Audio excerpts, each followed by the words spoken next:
Hello, this is a really quick video for anyone who is using one of these, a Blue Yeti USB microphone. They're great mics and more people are using them, but I'm seeing people use them wrong quite a lot. So here's a few tips to make sure you're getting the best from your Blue Yeti.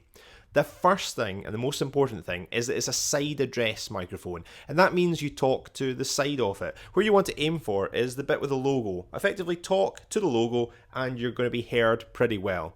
What I see people do is talk to the top of the microphone like a traditional kind of stand-up microphone, and there isn't a mic at the very top that is going to pick up your voice. So for the best quality sound, talk to the side of the microphone and have it about 6 to 9 inches away from your mouth.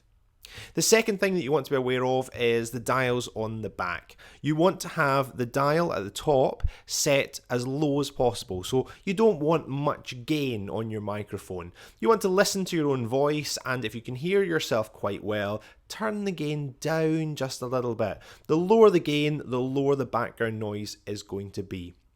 So use the gain just enough so that you can hear yourself nice and clearly and loud. The second dial at the back is the mode, and for a Blue Yeti USB microphone, really, if you're going to be streaming, you want it in cardioid mode, and that looks like a little love heart. And that basically is saying that the mic above the label is the one that is going to be picking up your voice. So 3 things to get the most from your Blue Yeti microphone: talk to the side of it, turn the gain down pretty low, and make sure it's in cardioid mode, and then you should sound fantastic.